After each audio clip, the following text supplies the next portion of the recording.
Screen पर हमारे सामने एक क्वेश्चन है। क्या लिखा हुआ है कि बहुपदों पी एक्स, जी एक्स, क्यू एक्स और आर एक्स के ऐसे उदाहरण दीजिए। पी एक्स का मतलब है भाज्य और जी एक्स का मतलब है भाजक, क्यू एक्स का मतलब है भागफल और आर एक्स का मतलब है शेषफल।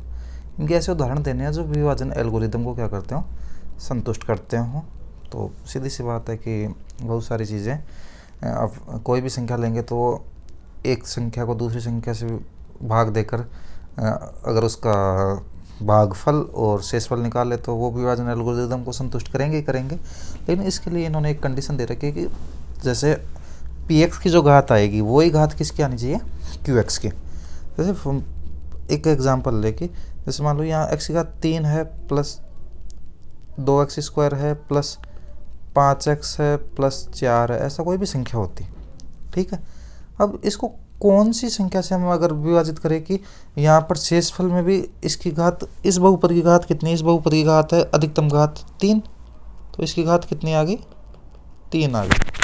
तो अब शेषफल के लिए भी, भागफल के लिए भी घात 3 ही होनी चाहिए। तो वो एक ही स्थिति में पॉसिबल है जब यहाँ पर कोई अचर पद हो, जब यहाँ पर क्या हो, कोई अचर पद। जैसे मान लो मैं नॉर्मली x+1 भी लिख दूँ तो x की घात 3 से x को भाग दूंगा तो क्या बचेगा, सिर्फ 3 में से एक घात कम हो जाएगी, x की घात 2। तो यहाँ पर सिर्फ x की घात 2 आएगी भागफल में। भागफल में यहाँ पर क्या आएगी, x की घात 2 आने वाली है।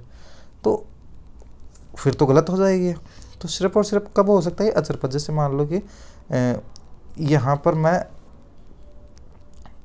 1 से इसको विभाजित करूँ या 2 से इसको विभाजित करूँ, उसी स्थिति में तो 1 से अगर इसको विभाजित करूँगा तो x की पावर 3 होगा। या मान लो यहाँ पर 4 लिखा हुआ था तो मैं इसको 2 से विभाजित करके देख लेता एक एग्जांपल।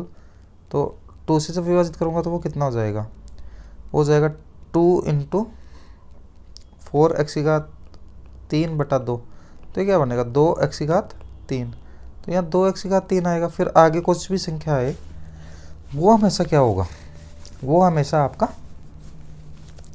एक समान घात का भाज्य होगा और उसी घात का क्या होगा, भागफल होगा। तो हमें भाज्य की और भागफल की घात समान बनानी है। तो एक क्वेश्चन इसी तरीके का लिख लेते हैं। मैं एग्जांपल देना है, मैं तो कोई सा भी उदाहरण देना है तो बहुत छोटा सा एग्जांपल लेता हूँ कि 6x की घात 2 + 3 और इसको भाग दे देता हूँ मैं 3 से। तो देखो 6x की घात 2 में अगर 3 का भाग देंगे तो बचेगा कितना।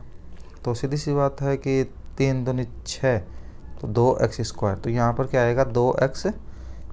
ये बन जाएगा 6x²। घटाएंगे तो इसको माइनस करेंगे, कैंसिल। अगली संख्या उतारी हमने 3, ठीक है। 3 में तो 3 का भाग एक ही बार जाता है तो यहाँ पर बच गया 0।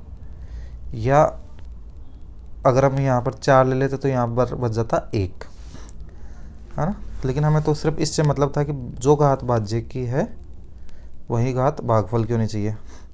तो पहले केस में पी एक्स तो है हमारा 6x² + 3, क्यू एक्स है हमारा 2x² + 1, जी एक्स है हमारा 3 और आर एक्स है हमारा 0। तो उम्मीद है ये वाला एग्जांपल आपको समझ में आया होगा। सिमिलर तरीके से हम दूसरा एग्जांपल भी देख सकते हैं जहाँ पर घात क्यू एक्स किसके बराबर करनी है, घात आर एक्स के। घात क्यू एक्स ये बराबर करनी है घात आर एक्स के, यानी जो घात शेषफल में आएगी वही घात भागफल में भी आनी चाहिए। तो इसके लिए बस तरीका यही है कि जैसा भी है अपने पास, जैसे मान लो कि x की घात 3 को मैं x से अगर भाग दे रहा हूँ तो भागफल क्या आएगा, x² आएगा। यानी कि यहाँ घात 3 है और यहाँ घात 1 है तो यहाँ घात कितनी आ रही है, 2। अब 2 वाली घात कब बची रह सकती है, जब 2 वाली घात विभाजित ही ना हो किसी से। 2 वाली घात किसी से विभाजित ही ना हो, उस केस में बची रह सकती है, ठीक है। तो कुल मिलाकर कैसा सीन क्रिएट हो सकता है कि, या फिर ऐसा हो सकता है कि जैसे मान लो x की घात 3 है और फिर हम एक x की घात 1 वाला पद ले लें, ठीक है, और यहाँ हम विभाजित करें x की घात 2 वाले से। देखो x की घात 3 जब x की घात 2 से विभाजित होगी तो कुल मिलाकर बात यह है कि जो भागफल आएगा उसमें घात कितनी आएगी, 1 आएगी, और ये x किसी से विभाजित ही नहीं होगा।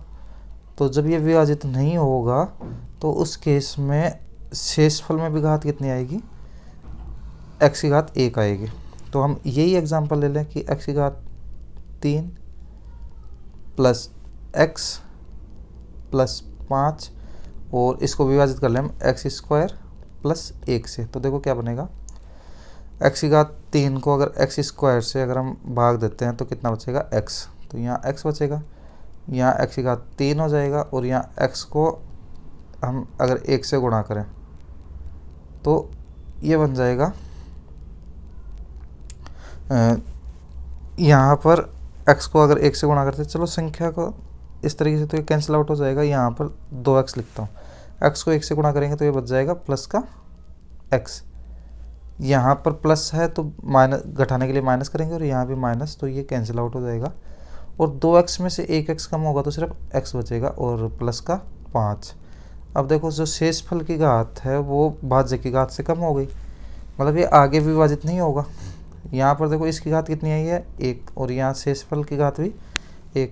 तो हमारा एक यहाँ पर इस क्वेश्चन में हमें सिर्फ एग्जाम्पल ही तो बताने हैं, तो हम एग्जाम्पल के लिए यहाँ पर लिख रहे हैं कि जो px है जो हमने भाज्य माना है वो तो क्या माना है, x की घात 3 प्लस 2x प्लस 5, और जो gx माना है वो माना है हमने x की घात 2 प्लस 1, जो qx आया उसकी वजह से वो आया है x, और rx भी आया है x प्लस 5।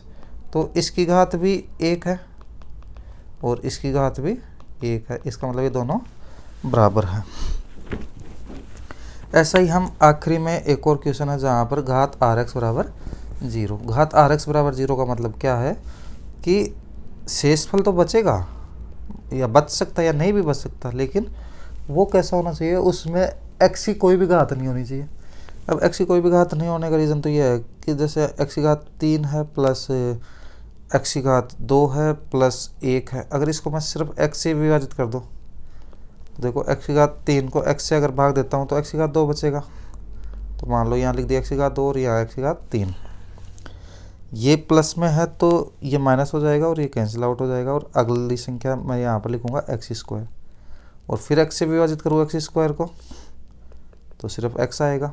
तो मैंने x से विभाजित किया यहाँ पर तो कितना आया x।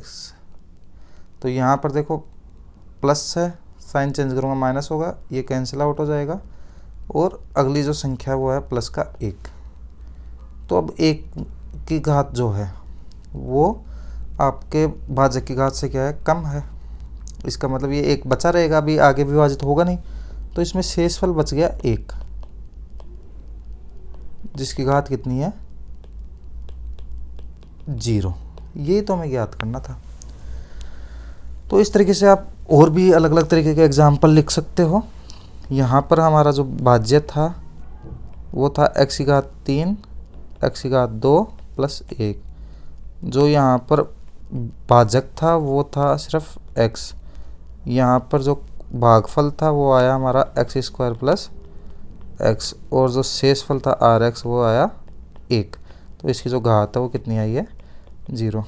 आप अपने हिसाब से उदाहरण वाले क्वेश्चन में तो आप कोई भी उदाहरण ले सकते हो, बस आपको कुछ कुछ चीज़ों का ध्यान रखते हुए चलना है कि किस तरीके से हम वहाँ तक पहुँच सकते हैं। तो आप बहुत आसान से एग्जाम्पल लेकर इस क्वेश्चन को सोल्व कर सकते हो।